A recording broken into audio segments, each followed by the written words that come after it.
Dush kabina qilaman deb joyini mayda qo'ymang. Chunki mayda joy odamga noqulaylik tug'diradi. Ko'rishlaringizdek bahazor cho'milsa bo'ladi. Xohlasangiz bunga, xohlasangiz bunaqasiga. Chunki joyini mayda qo'ymagan, juda ham odamga udobni qilib qo'ygan. Ko'pchilik nima qiladi?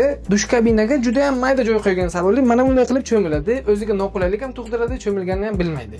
Mana shunaqa katta joy qo'ysangiz cho'milishga udobni, keyin yana juda ham qulay bo'ladi. Mana shunday katta joy qo'ysangiz noqulaylik ham bo'lmaydi, ham cho'milganingizni mazza qilasiz. Mana bu yerda joy mayda bo'lgani sababli bizlar dush kabinani 135 gradusli qilganmiz. Bunaqasi 120 bo'lgani uchun men 135 gradusli dush kabina juda ham to'g'ri keldi. Aksessuarlarni, mexanizmlarni nikeldan qildik.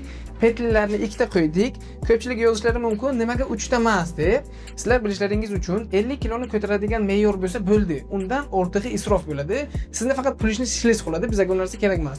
Shuning uchun sizga dush kabina kerak bo'lsa, professional odam kerak bo'lsa, zo'r yondashadigan bo'lsa, pastdagi nomerlarga telefon qiling.